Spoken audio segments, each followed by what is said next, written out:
Hey friends, Dave Paulides, CanAm Missing Project, copyrighted edition for our video channel.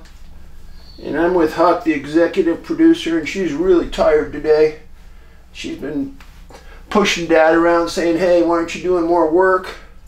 He's a good puppy. He's a good girl. And she's going to be sleeping one off here while I do the hard work. And many of you have been hammering me for quite a while now to do a letters only segment. Okay, I'm listening. Now, I don't think people understand how much work it is to do the letters. You think, oh yeah, you just read them, blah, blah, blah. No, a lot more to that. There's 3 of us that read the letters. There's so many people that write things just so they will get them read on my channel. It's ridiculous. You can tell. And if 2 out of 3 of us agree that this is just written to go on the show and there's no sincerity behind it, or they're not trying to tell us something new, or they're just trying to see if we will read it. If 2 out of 3 of us agree, it's never going to get written. It's never going to be read. And that's kind of where we are with a lot of the letters nowadays. A few of them are really good still, but they're getting less and less all the time. So, and then I have to go through all of these letters to pick a few out to read, and it just is a time-consuming, mind-boggling mess sometimes. So, that's why.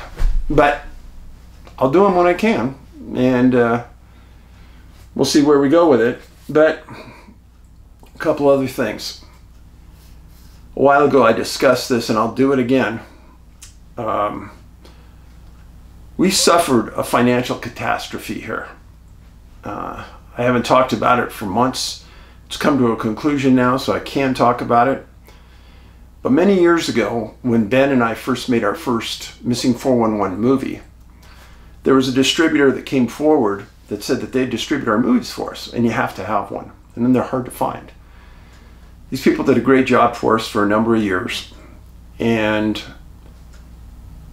the company sold to another large company about a year ago. And we got 2 payments from them on royalties for our movies. We get a small percentage of every time you watch a movie online. Well, after 2 payments, all of a sudden they just decided they weren't going to pay anymore. And this is a big company. And I'm not the only one who suffered. A lot of the big documentary film producers were not paid for months. Now, to litigate against them, you got to put down a $25,000 retainer just for an attorney to write a letter. To take them to court can cost between $75,000 and $100,000. Friends, I'm not wealthy. And let me tell you, and that doesn't mean you'll win, and that means that they could tie you up in court for years. And what happens with that is that they continue to make money off your movies, and you don't have it.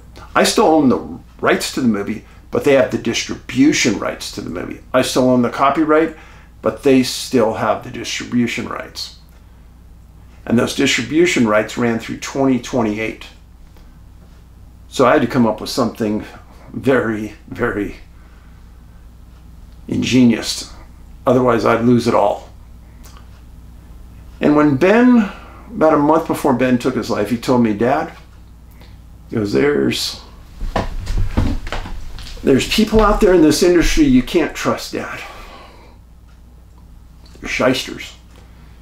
And they're criminals. Just be really careful.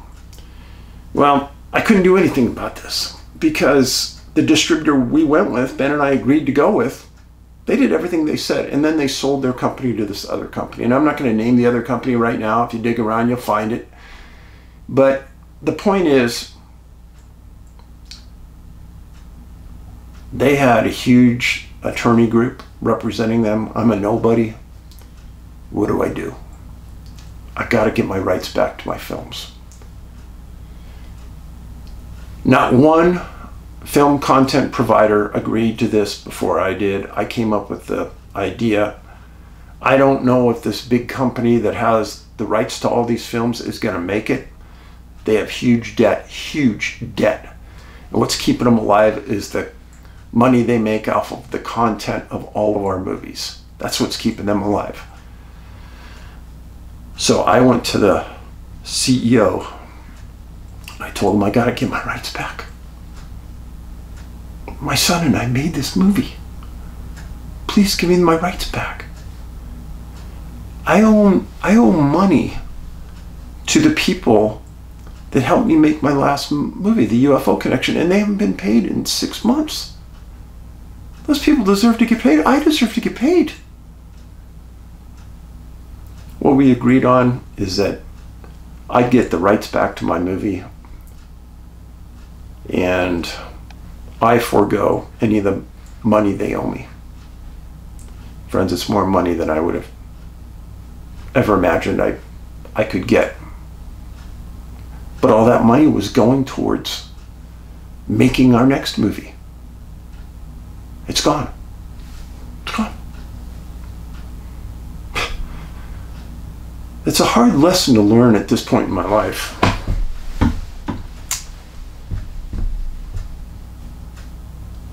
Because it does seem like things turned for the bad here for a few years.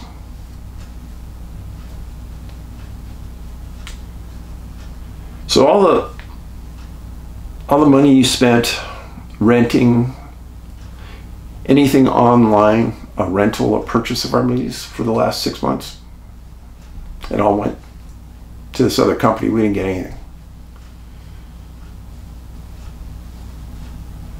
And I don't want to I don't want to play the victim on this, but it's an explanation of how bad life can turn.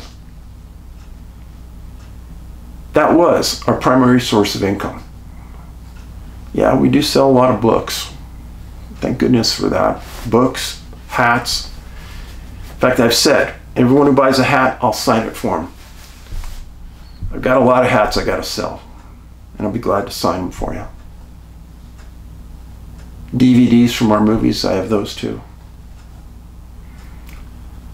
As we're speaking and as you're watching, I'm negotiating with a couple other content providers, distributors, to take our movies. I'm not sure where we're going to go right now. I don't want to end up in a bad situation. But that's my story. I don't have any idea how to finance the next movie right now. It's really something into the future. But on to the letters. Some of you said, hey Dave, you ought to go on someone's show and be on their YouTube show. I never asked to be on anyone's YouTube show. I really don't. If the people don't know about me, if they don't know about my work, the interview will be a fiasco. Because it'll be a monologue and I'll just talk the whole time, and that's boring. If there aren't questions coming from the show originator, it's worthless. So I don't do it. And I really don't like doing shows unless I know the host. But I'll be glad to do shows if you're from a big provider. I mean, I can get my name out there to a bigger audience than I have on YouTube. Absolutely. Absolutely. A lot of people asked about the Brazilian, South American UFO mutilation cases. Dave, why aren't you all over this? Man, because I don't believe it. Sorry. There's a researcher, very, very famous researcher named Jacques Vallée. A number of years ago, he said that he had documents showing that the CIA was committing psychological warfare down in South America, several South American countries involving UFOs and aliens. If Vallée said it, it's true. He has the document, he hasn't released it. I don't believe anything coming out of Brazil, South America, as far as UFO, aliens, mutilations, none of that. Sorry, don't. I probably know too much for my own good on that stuff.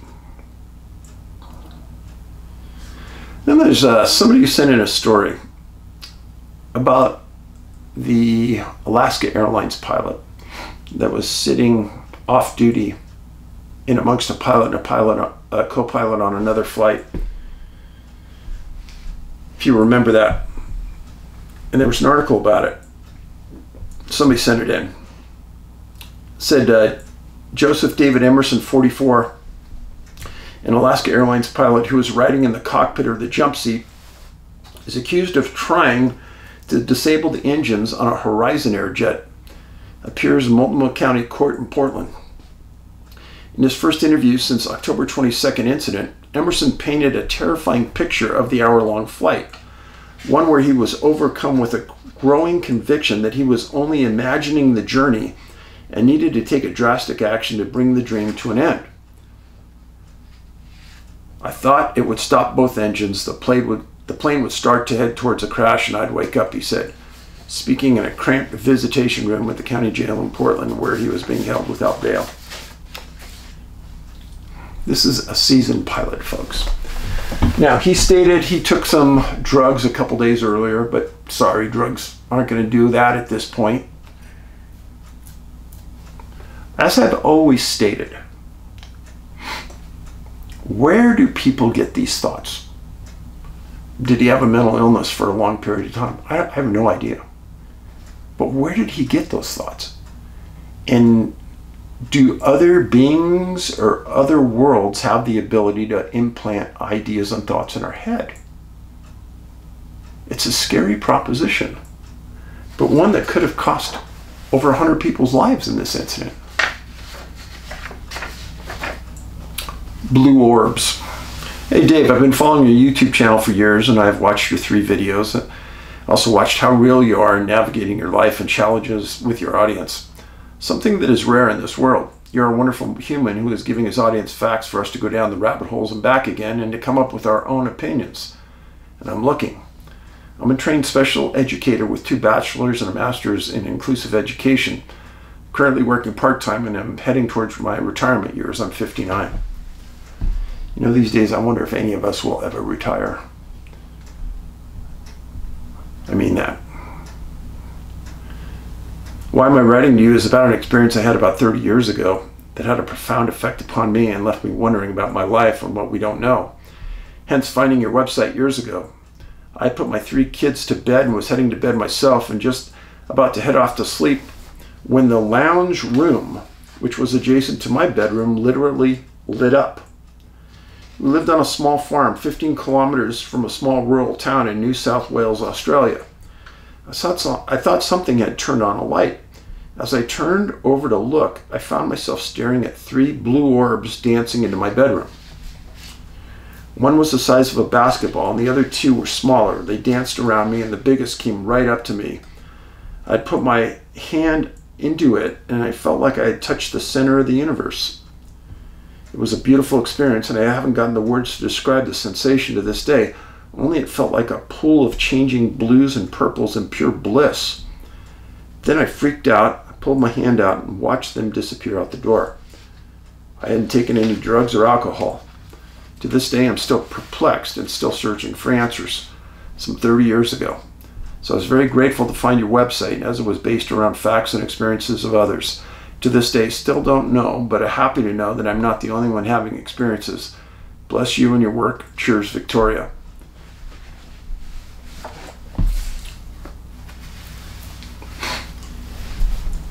The famous book that I've recommended reading, The Hunt for Skinwalker by Colm Kelleher and George Knapp, about Skinwalker Ranch. In that book, they talk about blue orbs, and they talk about the dangerous things, the deadly things that blue orbs have done. Just blue orbs. Now, I can't say, obviously, that all blue orbs are dangerous, but knowing what I know about blue orbs, I would keep my distance. Hey Dave, a brief overview. This is about a couple of French officers assigned to build the road from New Jersey to the Midwest, but only made it to Franklin, PA in the 1750s. They had to flee to Canada and couldn't return. Kind of a long story, sorry about that, but way too cool. As a prelude to the story, we are more than just a piece of meat. We are soul. We're all a little speck of divine, and because of this, our capabilities are way more than we know. These other planes that we go to when leaving this world are very real, and there are ways to explore them in here and now. They are astral, causal, mental, etheric, and soul planes, on up to 12 in all. Now, I don't smoke anything or do drugs. One needs to clear head and mind, but whatever one does in their business, as long as they do not encroach on others. Let me stop there for a second. I had an enthralling conversation with somebody about something like this. And it talks about where we are today. What kind of plane are we on? Well, there's heaven and earth and hell for sure. And this person said, Dave, I want you to take your thoughts and put them in that back cavity of your head for a second. I want you to think about something. I want you to think about the Jewish when they were in Nazi concentration camps and they were without food and they were marched into the coolers, into the gas chambers. Would you consider that a hellish existence? I said, absolutely.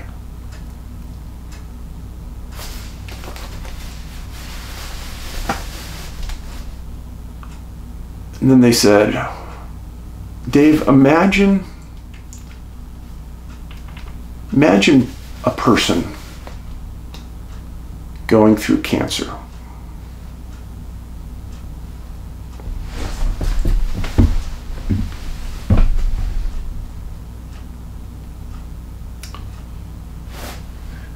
And their body is falling apart. They're losing mass. Their skin and bones. They ache. They're in massive pain.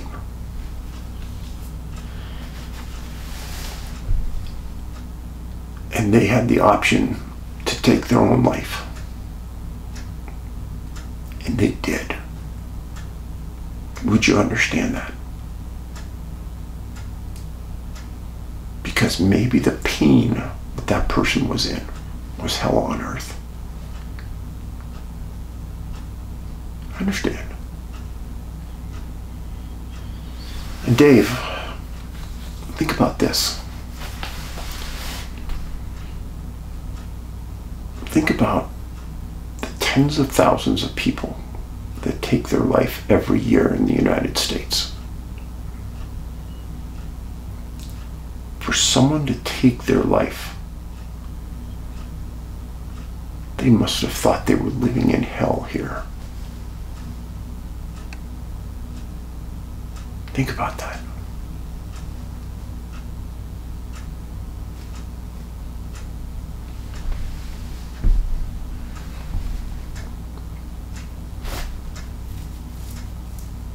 When Jesus was killed,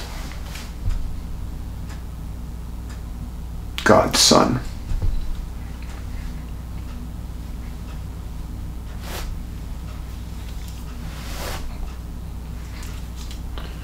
what greater impact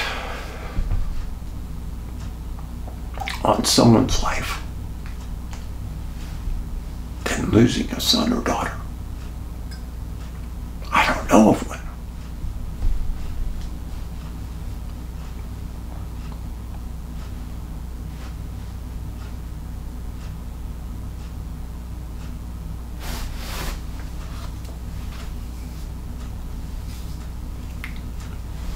For me, those questions hit me hard because I lived a hellish existence after Ben's death. I have those days today. Why me? So I ask myself all the time.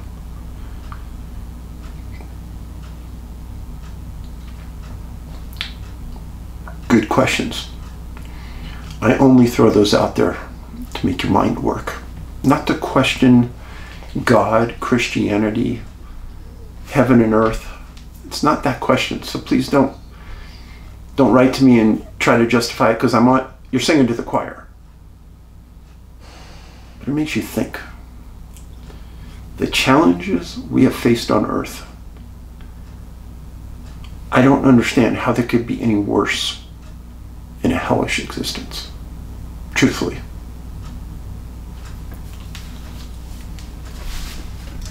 Back to the letter. Many years ago, while my daughter was in college in Pennsylvania, I would travel around there looking for places to find fossils and metal detect a little. The history there is amazing. I would look up the stories that were for real along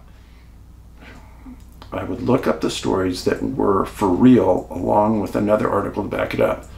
This is to avoid anything that is some myth or non-truth.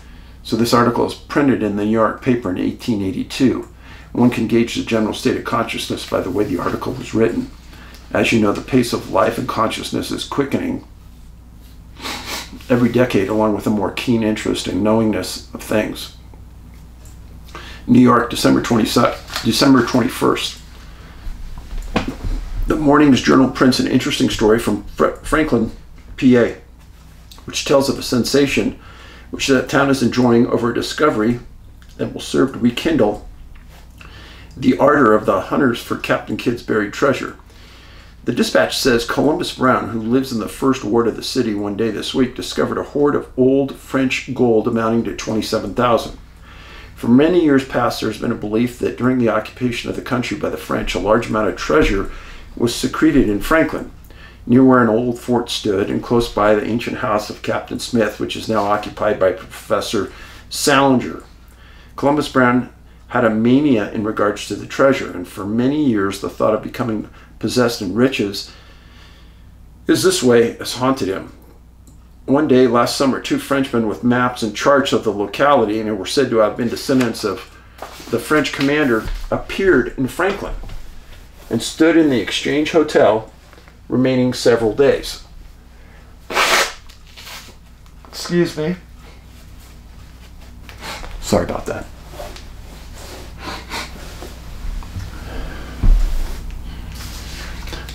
They were very reticent as to their business. They provided a crowbar, pick, and a spade and made excavation lots in various places in the Fifth Ward, frequently consulting their maps and plane.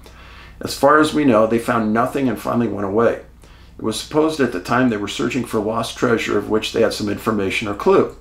There was some speculation and comment at the affair of the Frenchman. It was mentioned that the local papers, but in time, like the 101 incidents and accidents in everyday life, it was forgotten all except by Mr. Brown. He made a number of searches for the treasure, which were unsuccessful, and he said nothing about the matter in fear of ridicule. Mr. Brown had many dreams about the subject, but the most important one was on Friday night.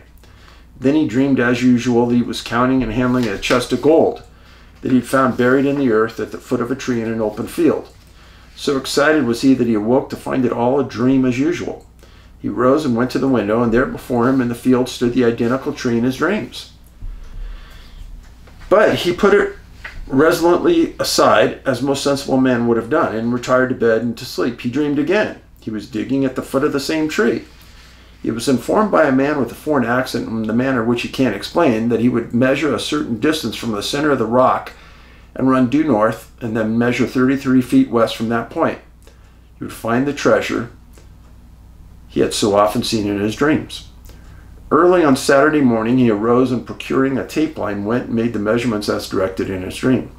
He found that he was brought directly into the foot of the tree. Keeping his information to himself, Brown visited Colonel Buckley, who owns the land in which the tree is situated, and asked and obtained permission on a pretext to dig at the foot of the tree. He and his 16-year-old boy commenced digging immediately. 6 feet underground, their spade struck a metallic substance almost directly under the tree. A further digging away at the dirt disclosed sides and an end of an iron box or chest. Wild with excitement, they continued to dig until they unearthed the chest, which was 21 inches long, 20 inches wide, and 24 inches deep, about the dimensions of an ordinary trunk. Their united efforts could not lift it from the excavation, but could only turn it over. The young man was sent for a hammer and chisel, and the lead hurriedly removed. The sight which met their gaze was only to turn the head of almost any man. The chest was 2/3 full of gold and silver coins tarnished with sand and mold, but nevertheless gold. The coins were mostly French, but a number of English, German, and Spanish. They bear the dates 1729, 1744, 1751, and various other dates, the latest being 1754, which is the identical year that Fort Machault was completed. A brass ruler found in the chest has the name of Jean Carré stamped or cut on it. This was the name of the officer in command of the troops. The fort was evacuated in 59 and very hastily. The story goes on to say Mr. Brown donated some of the coins to local banks and said this is how he found it. What can I say? I have a copy of the article. I save stuff like this so people don't think I'm crazy and stuff like this happens. So be it. Thanks for your time and story, of course. Keep the best. I found that fascinating because it was an inanimate object, a box. What was the necessity of this man to find it? Who gave him the dream to find it? Obviously somebody did. You can't make this stuff up. Orbs, 1884. This deals with the Trent Severn Waterway joining Lake Ontario and Georgian Bay on Lake Huron. This is a very old article that somebody sent me. What it says, Babylon Independent. 3 young ladies were crossing the swing bridge on Monday evening when, to their intense surprise and no little alarm, 3 balls of fire appeared in the heavens almost directly over them. The glaring orbs shot down the street, apparently hovered over the commercial house corner, and then sheared off towards the Baptist church. At this point, the 3 merged into 2 and darted down Sherwood Street. Passing over the top of the elm tree in front of Mr. Ritchie's, the 2 again merged into 1 and then appeared to plunge into the canal just in front of the estuary. You can see the article right there. Kind of shows you the orbs have been around a long time, friends. That article, again, 1884.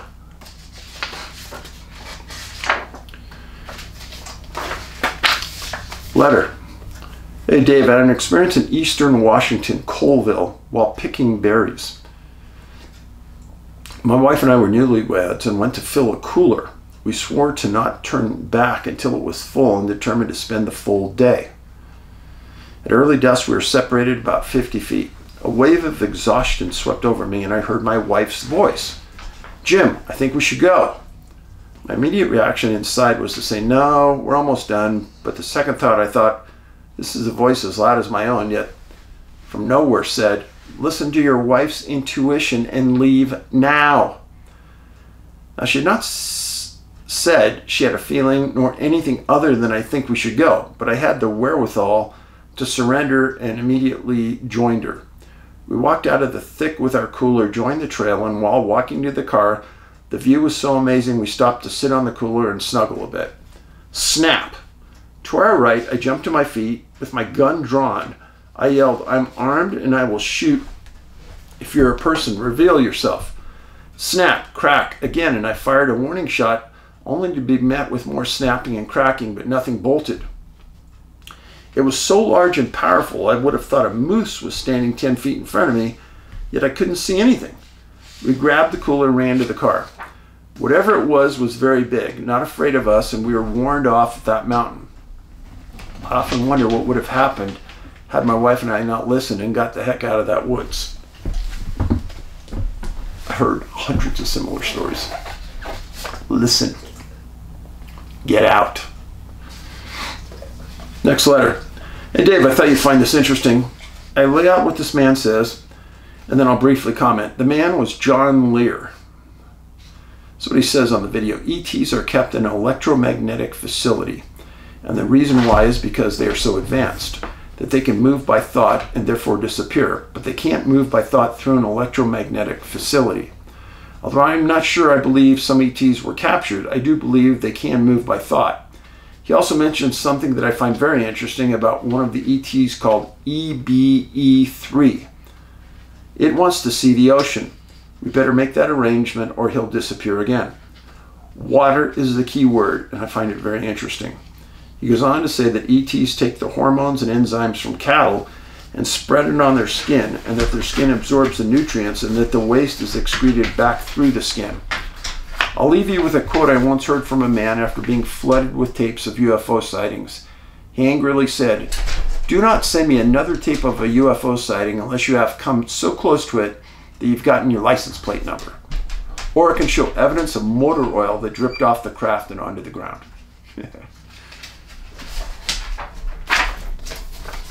Interesting thoughts. John Lear was a fascinating guy. Many people thought he was a CIA plant, or he worked for the CIA. I have no idea.